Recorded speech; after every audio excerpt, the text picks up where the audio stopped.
ఒక్కసారిగా బాగి కళ్ళు తెరుస్తుంది. అంతలో రామ్మూర్తి, మంగళ ఇద్దరు వస్తారు. ఏంటి, నేను ఎక్కడ ఉన్నానో, ఇక్కడ ఉన్నానేంటి, నాకేమైంది, ఇదేంటి ఫ్లూయిడ్స్ ఎక్కుతున్నాయి, ఏం జరుగుతుంది, అసలు ఏంటో ఏం అర్థం కావట్లేదు, నేను ఇక్కడ ఉండడం ఏంటి, మీరందరూ నా కోసం రావడం ఏంటి అనే విధంగా బాగి అంటూ ఉంటే అదే సమయానికి మండపంలో జరిగిన జ్ఞాపకాలన్నీ గుర్తు చేసుకుంటూ ఉంటుంది. అప్పుడు వెంటనే అవును అవును మనోహరి గారికి సార్తో పెళ్ళైపోయిందా నాన్న అనే విధంగా అంటూ ఉంటే అప్పుడు బాగి ఫ్రెండ్ ఇలా అంటూ ఉంటుంది, దీనికి పూర్తిగా దిమాగ్ ఖరాబ్ అయిపోయింది. అంతే అంకుల్. ఏంటి, ఏం మాట్లాడుతున్నావి, ఏదో సోచాయిస్తూ చెప్తున్నావు, ఏంటి నువ్వేం మాట్లాడుతున్నావు, నా మైండ్ ఖరాబ్ అవ్వడం ఏంటి, అసలు నువ్వు ఏం చెప్తున్నావో నీకైనా అర్థమవుతుందా, మరి కాకుంటే నువ్వెక్కడ ఉన్నావు, ఏం చూసి ఏం మాట్లాడుతున్నావు, జరిగిందేంటో బొద్దిగా మర్చిపోయినట్టున్నావు కదా, అయినా పెళ్లి మండపంలో కళ్ళు తిరిగి పడిపోయావే, పడ్డాదేదో పడిపోయావు, కానీ జరిగిందేనా గుర్తు పెట్టుకోవాలి కదే, అసలు నువ్వు ఏమంటున్నావే, ఏం మాట్లాడుతున్నావు, అసలు నువ్వు ఏం మాట్లాడుతున్నావే, మరి దిమాగ్ ఖరాబ్ అయిందని అననా, నీకు ఉన్నో అమర్ సార్తో పెళ్ళైతే నువ్వు ఆ మనోహరి గారితో పెళ్ళైందని అంటున్నావేంటే అనే విధంగా అనగానే ఆ మాట విన్నా బాగి ఒక్కసారిగా షాక్ అయిపోతుంది. ఏంటంటే నాకు ఆయనకు పెళ్ళైందా, అసలు ఏం మాట్లాడుతున్నావే, నాకు ఆయనకు పెళ్ళి కావడం ఏంటి, మరి పెళ్ళి కాకుంటే నీ మెడలో ఉంది అదేంటే అనే విధంగా అనగానే ఏంటి నా మెడలోనా అనే విధంగా అంటూ వెంటనే బాగి అలా తన మెడలో ఉన్న తాలిని తీసి కళ్ళు మూసుకుంటుంది. అలా నెమ్మదిగా కళ్ళు తెరిచి చూడగానే తాలిని చూసి ఒక్కసారిగా షాక్ అయిపోతుంది. అలానే షాకింగ్గా తాలిని చూస్తూ ఉండిపోతుంది.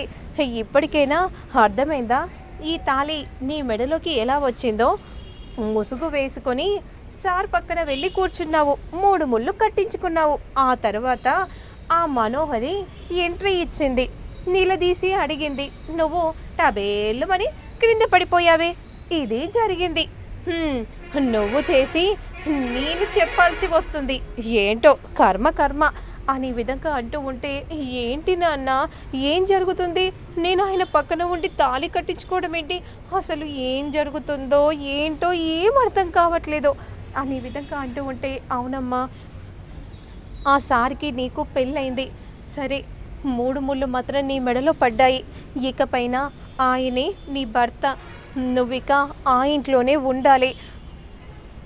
ఏంటి నాన్న, ఏం మాట్లాడుతున్నారు, అవునమ్మా వాస్తవాలే మాట్లాడుతున్నాను, తెలుసో తెలియకో నీ మెడలో మాత్రం 3 ముళ్ళు పడిపోయాయి, ఇప్పుడిక జరిగిన గతాన్ని తవ్వుకోవడం కంటే నీ జీవితం గురించి నువ్వు ఆలోచించుకోవటం మంచిది, మీ నాన్నగా నేను చెప్తున్నానమ్మా, ఇక ఈ కొత్త జీవితానికి స్వీకారం నువ్వే చుట్టాలి, ఆ పిల్లల ఆలన పాలన ఆయన గురించి అన్నీ నువ్వే చూసుకోవాలి, కుటుంబ బాధ్యత ఏంటో నీకు తెలుసు కదమ్మా బాగి, నా కోసం ఇంట్లో పూట గడవటం కోసం నా ఖర్చుల కోసం నువ్వు ఎంత తాపత్రయపడేదానివో నాకు అన్నీ తెలుసమ్మా, ఇకపైన నువ్వు ఈ కుటుంబం కోసం ఎలాగైతే ఆలోచించావో ఇకపై నువ్వు ఆ కుటుంబం గురించే ఆలోచించాలమ్మా, అది కాదు నాన్న. అంతలో అమర్ తల్లిదండ్రులు ఇద్దరు కూడా హాస్పిటల్కి అమ్మ బాగి ఇప్పుడు ఎలా ఉందమ్మా, ఆంటీ, ఇంకా ఆంటీ ఏంటమ్మా, అత్తయ్య అని పిలువు, అదిగో మామయ్య అని పిలువు అని అనగానే ఇక బాకి మాత్రం షాకింగ్గా చూస్తూ ఉంటే రామ్మూర్తి చాలా సంతోషంగా చూస్తూ ఉంటారు. ఇక మంగళ మాత్రం ఓరి దేవుడా, ఏకంగా వరుసలు కూడా కడుపుకున్నారా, అయిపోయింది, అంతా అయిపోయింది, ఒకటనుకుంటే ఒకటి జరిగింది, నా తమ్మునితో పెళ్లి జరిగేయాలని నేను అనుకుంటే ఏకంగా ఆ సార్తోనే ముడిపెట్టుకుంది, ఇలా జరుగుతుందని అస్సలు ఊహించలేదు అనే విధంగా మనసులో మంగళ అనుకుంటూ మండిపడిపోతూ ఉంటుంది. ఇక అంతలో డాక్టర్ వచ్చి ఇక మీరు డిశ్చార్జ్ చేయొచ్చు, ఇక ఆ పేషెంట్ని ఇంటికి తీసుకెళ్ళచ్చు అని చెప్పగానే అప్పుడు వెంటనే నెమ్మదిగా అమ్మ రామ్మూర్తి గారు, మా కోడల్ని మేము మా ఇంటికి తీసుకెళ్తాము.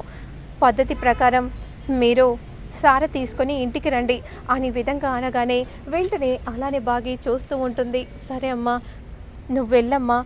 సరే నాన్న. సరేనే, మరి నేనుంటాను. ఇప్పటికైనా వాస్తవాన్ని గుర్తించి అడుగులు సరిగా వెయ్యి అని విధంగా అనగానే ఇక బాగి కోపంగా చూస్తూ ఇక వాళ్ళతో వెళ్తూ ఉంటుంది. మనోహరి మాత్రం మండిపడిపోతూ ఉంటుంది. ఇలా జరిగింది, అసలు ఏం జరుగుతుందో అర్థమే కాలేదు. ఒక్కసారిగా మొత్తం స్పాయిల్ చేసింది. దాన్ని మాత్రం నేను బ్రతకనివ్వను. అమ్మగారు, మీరింత కోపంగా ఉంటే నేను చూడలేకపోతున్నాను అమ్మగారు. నాకు చాలా భయంగా ఉంది. మరి దానికెందుకే అలా భయం అనిపించట్లేదు? నేనేంటో తనకి అర్థం కావట్లేదేంటే? అసలు తను ఏమనుకుని అమర్ చేత తాళి కట్టించుకుంది? కష్టపడి మొదటి దాన్ని యాక్సిడెంట్ చేసి చంపించేసేసాను, ఆనవాళ్ళు లేకుండా చేసేసాను. కానీ ఇప్పుడు మళ్ళీ తన ప్లేస్లో ఈ బాగి వచ్చాక ఇక తనని నేను ఎలా బ్రతకనిస్తానో చుక్కలు చూపించి చావు భయం ఎలా ఉంటుందో తనకి చూపిస్తా. అమర్కి పెళ్ళి అంటే ముందుకు రావడానికే గజ వణికిపోయేలా చేస్తా. అమర్కి నేను, నాకు అమర్ అంతే. మధ్యలో ఎవరైనా వస్తే ఆనవాళ్లే కనబడకుండా చేస్తుంది ఈ మనోహరి. అసలు ఈ మనోహరి గురించి ఏం తెలుసని తెగించి అమర్తో 3 ముళ్ళు కట్టించుకుంది? దానికి పోయే కాలం దగ్గర పట్టుందమ్మగారు, అందుకే అలా చేసిందేమో అని విధంగా అంటూ ఉంటే అంతే. ఇకపైన దాన్ని ఎలా ఆడుకుంటానంటే ఈ మనోహరి మరో రూపాన్ని చూపిస్తా అని విధంగా అంటూ ఉంటుంది. ఇక మరోవైపు మాత్రం ఇంట్లోకి అమర్ తల్లిదండ్రులు తీసుకొని వస్తారు. పిల్లలు మాత్రం కోపంగా బాగిని చూసి మాట్లాడకుండా వెళ్ళిపోతూ ఉంటే పిల్లలు అని విధంగా పిలుస్తుంటే కూడా పిల్లలు పైకి వెళ్ళిపోతారు. సరే అమ్మ, నువ్వు వెళ్ళి ఫ్రెష్ అవ్వు. సరే అత్తయ్య అని అంటూ రూమ్లోకి వెళ్ళి బాగి రెడీ అవుతుంది. ఇక వెంటనే కిచెన్లోకి వెళ్ళి వంట అంతా కూడా దగ్గరుండి ప్రిపేర్ చేస్తుంది. అందరు కూడా వచ్చి కూర్చుంటారు. మనోహరి కోపంగా వచ్చి డైనింగ్ టేబుల్ దగ్గర కూర్చుంటుంది. అమర్ మాత్రం రూమ్లోనే ఉండిపోతాడు. ఇక అలా బాగి అందరికీ వడ్డిస్తూ ఉంటే పిల్లలు మాత్రం భోజనం చేయకుండా వెళ్ళిపోతారు. బాగి చాలా బాధపడిపోతూ ఉంటుంది. నువ్వు బాధపడకమ్మా, పిల్లలు కదా, కొన్నాళ్ళ తర్వాత అర్థం చేసుకుంటారులే అని విధంగా అంటూ నచ్చజెప్తూ ఉంటే ఇక అంతలోనే రామ్మూర్తి, మంగళ ఇద్దరు వస్తారు. రండి కూర్చోండి. అమ్మ బాగి, మీ నాన్నగారు వచ్చారమ్మా అని అనగానే వెంటనే పరిగెత్తుకుంటూ వచ్చి నాన్న అని విధంగా అంటూ గట్టిగా హక్ చేసుకుంటుంది. కూర్చో పిన్ని అని విధంగా అనగానే ఇద్దరు కూర్చుంటారు.